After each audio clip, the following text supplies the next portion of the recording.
लोभाविष्ट व्यक्ति कौन है? तो पथिक, जो सोने की कंगन के लालच में आकर कीचड़ में धंस गया और बाघ के द्वारा मारकर खा लिया गया। मान लीजिए आप दान दे दिए, फिर 2 दिन बाद उस व्यक्ति को खोजे, अरे भाई तुमको हम दान दिए थे, मेरा एक काम है कर दो। ऐसा नहीं होना चाहिए। दान दे दिए तो दे दिए, भूल जाइए कि हमने दान भी दिया था।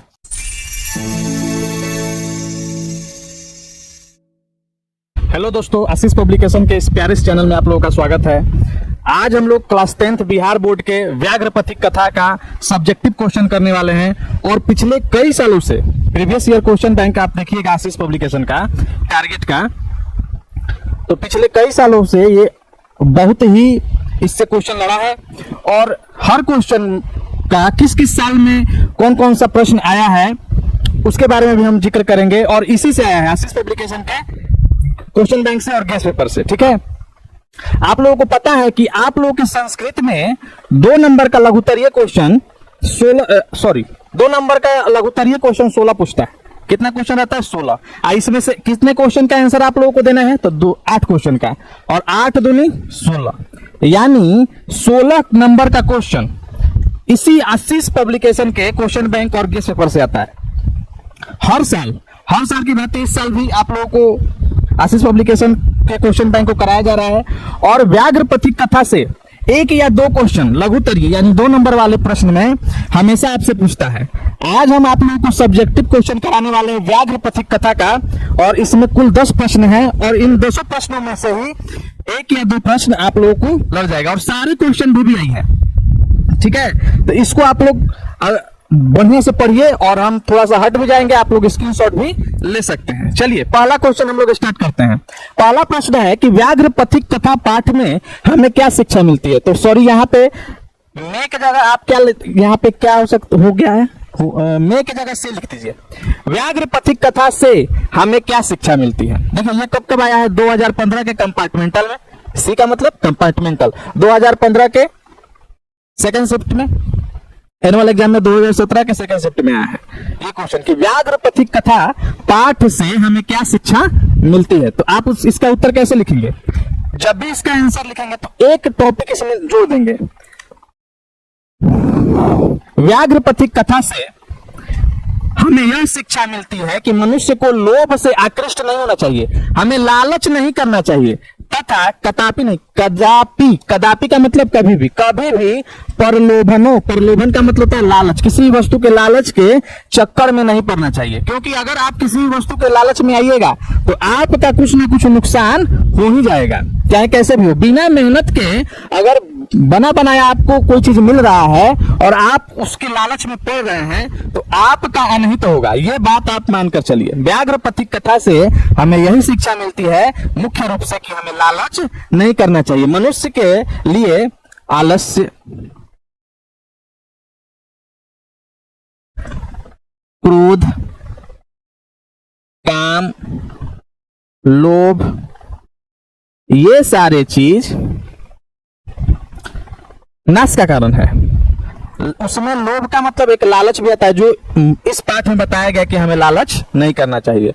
अगला प्रश्न देखिए, व्याघ्र पथिक कथा कहां से लिया गया है तथा इनके लेखक कौन है और इससे क्या शिक्षा मिलती है? इससे क्या शिक्षा मिलती है हम ऊपर लिखवा दिए हैं।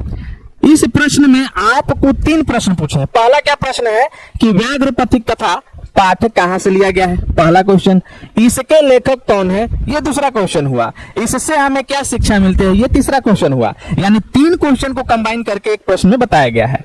ये कब पूछा है? तो 2017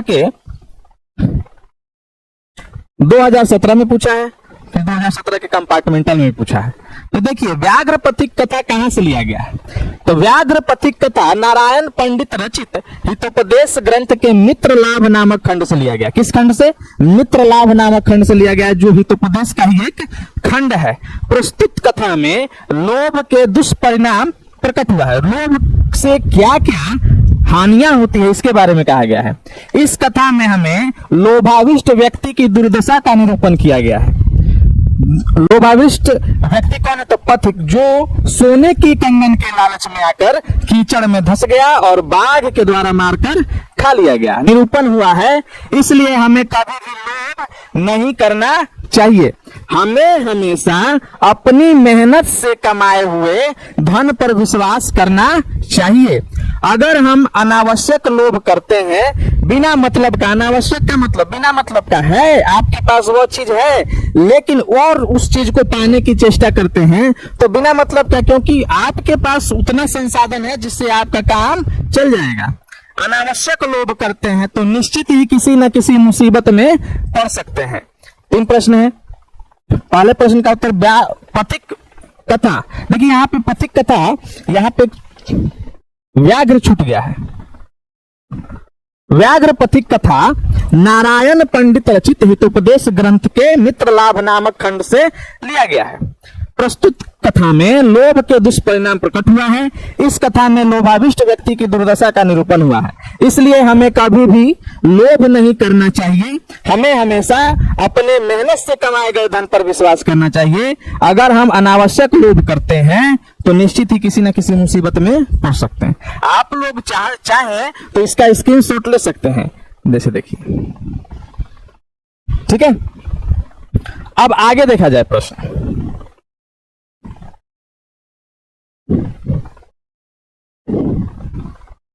तीसरा प्रश्न क्या है? व्याघ्र पथिक कथा के आधार पर बताएं कि दान किसको देना चाहिए अथवा सात्विक दान क्या है। बड़ा वीवीआई क्वेश्चन है, बहुत ही वीवीआई प्रश्न, बहुत ही वीवीआई, वेरी वेरी इंपॉर्टेंट। व्याघ्र पथिक कथा के आधार पर बताएं कि दान किसको देना चाहिए अथवा सात्विक दान क्या है। जब हम चैप्टर पढ़ा रहे थे आप लोगों को तो बताए थे। व्याघ्र पथिक कथा के माध्यम से नारायण पंडित कहते हैं कि दान उस व्यक्ति को देना चाहिए जिससे उपकार न कराया जाए। मान लीजिए आप दान दे दिए, फिर 2 दिन बाद उस व्यक्ति को खोजे, अरे भाई तुमको हम दान दिए थे, मेरा एक काम है कर दो। ऐसा नहीं होना चाहिए। दान दे दिए तो दे दिए, भूल जाइए कि हमने दान भी दिया था, जिससे उपकार नहीं कराया जाए। सही समय, सही स्थान तथा सही पात्र को दिया गया दान सात्विक दान कहलाता है। अगर आप दान दे रहे हैं, मान लीजिए आपके पास पैसा है, तो बांटते नहीं ना चलिएगा, जरूरतमंद व्यक्ति को दीजिएगा। कोई व्यक्ति आया और कहा कि मेरी बेटी का शादी है, कुछ हमको पैसा दे दीजिए, होगा तो हम आपको दे देंगे, तो उसको आप उसका सहायता कीजिए। लेकिन अगर किसी को जरूरत ही नहीं है, आप उसको दे रहे हैं, तो बेकार है आपका दान। जरूरतमंद व्यक्ति को दान देना चाहिए, ठीक है। अब देखिए चौथा प्रश्न क्या है? धन और दवा किसे देना उचित है। देखिए ये बहुत साल क्वेश्चन पूछा है, 2018 में, 2023 में, 2024 में, 2022 में लगातार क्वेश्चन पूछा है ये, ठीक है। तो इसको हम वीवीआई लिख दिए हैं। अब चौथा प्रश्न देखिए, धन और दवा किसे देना उचित है। धन किसको देना चाहिए और दवा किसको देना चाहिए, बहुत ही इंपॉर्टेंट क्वेश्चन है। एक वीवीआई देखिए हम यहाँ पे लिख दिए हैं। व्याघ्र पथिक कथा पाठ के माध्यम से नारायण पंडित कहते हैं कि धन गरीबों को देना चाहिए तथा दवा रोगी व्यक्ति को देना चाहिए, क्योंकि धन की आवश्यकता किसको होती है? निर्धन को। और दवा की आवश्यकता किसको होती है? जो बीमार है, रोगी है, किसी रोग से ग्रस्त है, उसे आप दवा दीजिए। तो व्याघ्र पथिक कथा के माध्यम से नारायण पंडित हमें बताते हैं धन की जरूरत या धन किसको देना चाहिए, तो निर्धन को जो गरीब है, और दवा किसको देना चाहिए, तो रोगी को जो किसी रोग से ग्रस्त है। इसका भी आप स्क्रीनशॉट ले सकते हैं।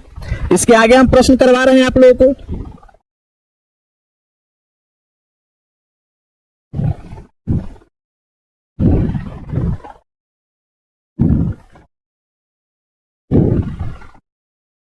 क्वेश्चन नंबर 5,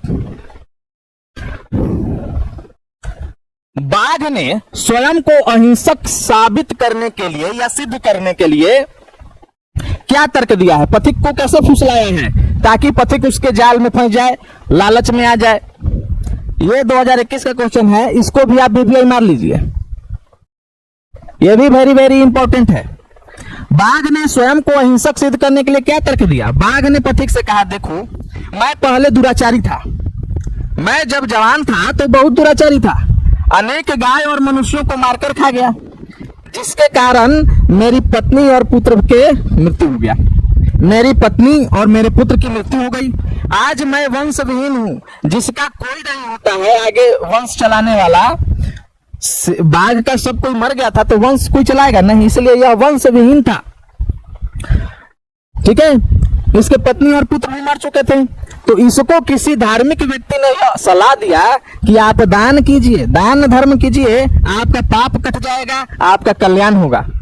इसी कारण तब से बाघ क्या बोल रहा है, तब से मैं दान और धर्म कर रहा हूं, मेरे दांत टूट गए हैं और नाखून गल चुके हैं, तब मैं विश्वास का पात्र क्यों नहीं हूं? मैं तुमको कुछ हानि भी पहुंचाऊंगा तो मेरे पास तुमको हानि पहुंचाने वाले साधन है नहीं, नाखून और दांत क्या हो चुके हैं, मेरे गल चुके हैं। इस प्रकार बाघ स्वयं को अहिंसक साबित करता है पथिक के सामने। पथिक को बताता है कि मैं तुम्हें भाई कुछ नहीं करूंगा, सिंपल सा बात है, यह सोने का कंगन मैं दान देने के लिए बैठा हूं। ठीक है, अब आगे देखिए छठा प्रश्न, ज्ञानम भार क्रियाहीनम, चाहे इसको आप ये भी लिख सकते हैं क्रियाहीनम की जगह क्रियाम बिना, क्रियाहीनम या क्रियाम बिना एक ही समानार्थी शब्द है। ज्ञानम भार क्रियाम बिना, यह उक्ति बाघ व्याघ्र पथिक कथा पर कैसे चरित्रार्थ होती है, कैसे सटीक बैठती है। तो देखिए इस यह श्लोक है और इसके माध्यम से नारायण पंडित क्या बोल रहे हैं, प्रस्तुत श्लोक के माध्यम से नारायण पंडित ने पथिक की मूर्खता के विषय में कहा है। कथाकार का कहना है कि व्यवहारिक ज्ञान के अभाव में शास्त्रीय ज्ञान व्यर्थ साबित होता है। अगर आप अपने ज्ञान का सही दिशा में उपयोग नहीं कर रहे हैं, आपका किताबी ज्ञान या शास्त्रीय ज्ञान बेकार है। आपके पास बुद्धि होना चाहिए, भले ही आपके पास शास्त्रीय ज्ञान या किताबी ज्ञान नहीं हो। अभाव में शास्त्रीय ज्ञान क्या है, व्यर्थ साबित होता है। इसलिए कहा गया है कि व्यक्ति की इंद्रियां तथा मन, व्यक्ति की इंद्रियां 10 प्रकार के होते हैं, 5 के ज्ञानेंद्रियां, 5 कर्मेंद्रियां, जिससे हम काम करते हैं कर्मेंद्रियां, जिससे हम किस चीज को जानते हैं ज्ञानेंद्रियां। नियंत्रित नहीं है, इंद्रिय तथा मन नियंत्रित नहीं है, उसकी सारी क्रियाएं हाथी के स्नान के समान है। हाथी के स्नान के समान कैसे, तो देखिए, क्योंकि हाथी स्नान करने के बाद धूल एवं कीचड़ अपने ऊपर डालकर यह साबित कर लेता है कि वो उसके पास व्यवहारिक ज्ञान के बिना शास्त्रीय ज्ञान बोझ के समान है। अगर उसको धूल अपने सर के ऊपर, अपने शरीर के ऊपर डालना ही था तो उसने स्नान क्यों किया, नहीं करना चाहिए था। अतः बाघ हिंसक पशु होता है, यह जानते हुए भी पथिक व्यवहारिक ज्ञान के अभाव में बाघ की बातों पर विश्वास करने के कारण कीचड़ में फंस जाता है और बाघ के द्वारा मारकर खा लिया जाता है। ठीक है, ज्ञानम भार क्रियाम बिना या क्रियाहीनम का अर्थ यही हुआ। यह छठा प्रश्न था। ठीक है, आगे देखिए सातवां प्रश्न, अनिष्ट से इष्ट की प्राप्ति का परिणाम कैसे बुरा होता है। वैसा स्थिति जहां पर, वैसा जगह या वैसी स्थिति जहां पर जाने से आपका बुरा होने वाला हो, नुकसान होने वाला हो, उस जगह को अनिष्ट कहा गया है और उससे कभी लाभ नहीं होता है। इष्ट का मतलब लाभ। अनिष्ट से इष्ट की प्राप्ति का परिणाम कैसे बुरा होता है, जहां पर आपका बुरा होने वाला हो और वहां जानते हुए भी आप जा रहे हैं तो आपका कभी भला नहीं होगा। कैसे होता है परिणाम बुरा, तो देखिए, व्याघ्र पथिक कथा के माध्यम से नारायण पंडित कहते हैं, जब भी व्याघ्र पथिक कथा से कोई भी प्रश्न पूछे तो आप एक लाइन जरूर जोड़िएगा कि व्याघ्र पथिक कथा के माध्यम से नारायण पंडित बताते हैं, या आप इससे बढ़िया है कि व्याघ्र पथिक कथा हितोपदेश के मित्र लाभ नामक खंड से लिया गया है, जिसके लेखक नारायण पंडित है। और नारायण पंडित इस कथा के माध्यम से बताते हैं कि अनिष्ट आदि लाभ की गति शुभ नहीं होती, यानी जहां पर आपका नुकसान होने वाला हो, अनिष्ट होने वाला हो, वहां पे जाने से लाभ नहीं होगा। अर्थात गलत रूप से कमाया गया धन लाभप्रद नहीं होता, क्योंकि विष के संपर्क में आने पर लोग अमृत पीकर भी मर जाते हैं। एक गिलास में विष है, क्या है, विष, और एक गिलास में अमृत है, क्या है, अमृत। इन दोनों को मिला दीजिए और पी जाइए। अमृत पीने से आदमी अमर हो जाता है और विष पीने से मर जाता है, किंतु दोनों को मिक्स कर देने पर ये दोनों विष बन जाते हैं और पीजिएगा तो आदमी की मृत्यु हो जाएगी। यानी अमृत और विष को एक साथ मिला देने पर भी मृत्यु का कारण बनता है। आठवां प्रश्न देखिए, बाघ के द्वारा पकड़ लिए जाने पर पथिक ने अपने मन में क्या सोचा? बाघ के द्वारा पकड़ लिए जाने पर पथिक ने अपने मन में क्या सोचा या क्या सोचता है? पथिक अपने मन में क्या सोचता है?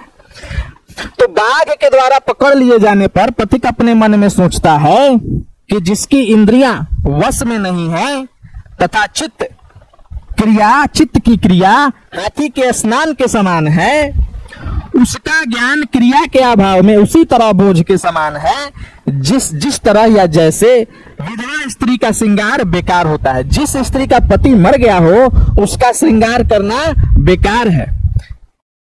जब बाघ के द्वारा पथिक पकड़ा गया तब उसने यह बात सोचा कि हमें सोने के कंगन के लालच में नहीं पड़ना चाहिए था, क्योंकि आज हम सोने के कंगन के लालच में पड़कर अपने जान को गंवा रहे हैं, क्योंकि हमारा मन स्थिर नहीं था। यह जानते हुए भी कि बाघ एक हिंसक पशु है, जाएंगे तो मार कर खा जाएगा। बाघ कतनो बुराई मासे खाई, घास ना खाई, यह जानता था पथिक, फिर भी वह गया और अपने जान को गंवाया कीचड़ में फंस के। अब आगे देखिए 9वां प्रश्न। सोने के कंगन को देखकर पथिक ने क्या सोचा? सोने के कंगन को देखकर पथिक ने क्या सोचा? सोने के कंगन को देखकर पथिक ने सोचा कि यह भाग्य से संभव होता है, भाग्य न एतत् संभवति, यह भाग्य से संभव होता है, किंतु इसमें आत्मसंदेह वाले कार्य में झुकाव नहीं करना चाहिए। यानी जहां पर ऐसा लगे, ऐसा संदेह हो, ऐसा शक हो कि वहां जाने से हमारा बुरा होगा, तो उस जगह पे नहीं जाना चाहिए। एक बार तो सोचा कि यह हमको भाग्य से मिल रहा है, क्योंकि हम जब घर से चले थे तो हमको पता नहीं था कि हमको सोने का कंगन रास्ते में मिलेगा। लेकिन वो पागल को यह समझ में नहीं आया कि बाघ सोने का कंगन दे रहा है। सोने का कंगन हमको रास्ते में गिरा हुआ नहीं मिला है, बाघ के द्वारा दिया जा रहा है, और बाघ एक हिंसक पशु है। ठीक है, उस जहां संदेह हो, मन में संदेह की उत्पत्ति हो, वहां पर जाना नहीं चाहिए, वहां उस कार्य में झुकाव नहीं करना चाहिए। अब लास्ट प्रश्न है, 10वां प्रश्न है, बूढ़े बाघ ने पथिक को कैसे मारा? बूढ़े बाघ ने पथिक को कैसे मारा? तो बूढ़े बाघ ने पथिक को कंगन के लोभ में, भाई सोने का कंगन है लो, जब पथिक ने कहा कि दो, तो बोला कि जाओ उस तालाब में से नहा कर आओ, और गया, उसमें फंस गया, क्योंकि वो तालाब नहीं था, कीचड़ था। तो बूढ़े बाघ ने पथिक को सोने के लोभ में, सोने के कंगन के लोभ में कीचड़ में फंसाकर मार डाला। ये 10 प्रश्न बहुत ही इंपॉर्टेंट प्रश्न है। आपके एनुअल एग्जाम में फर्स्ट शिफ्ट हो या सेकंड शिफ्ट हो, इसी 10 प्रश्न में से, लघुत्तरीय प्रश्न में से व्याघ्र पथिक कथा पाठ का, जो कि आशीष पब्लिकेशन के टारगेट क्वेश्चन बैंक और गेस्ट पेपर का क्वेश्चन है, उसी से क्वेश्चन आएगा और इससे बाहर नहीं आएगा, ये गारंटी है। फिर से एक बार देख लिया जाए सही प्रश्नों को। ये क्या शिक्षा मिलती है? VVI कौन सा क्वेश्चन लिखवाए थे? देखिए ये वाला।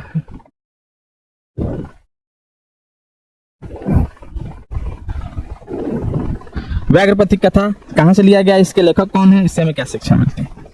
तीसरा प्रश्न,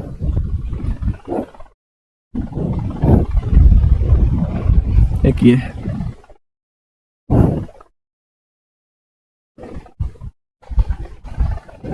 ऐसे सभी प्रश्न इंपॉर्टेंट है, लेकिन हम 1-2 प्रश्नों को VVI लिखवा देते हैं, थोड़ा इस पे ज्यादा ध्यान दे दीजिएगा।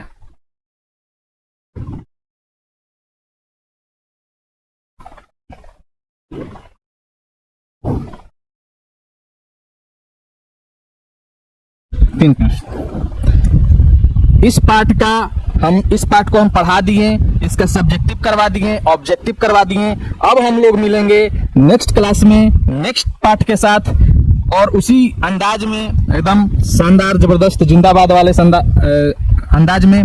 तब तक के लिए आप लोग स्वस्थ रहे, मस्त रहे, टेक केयर, बाय बाय, शुक्रिया। आप लोग चैनल को सब्सक्राइब कीजिए, शेयर कीजिए, कमेंट कीजिए।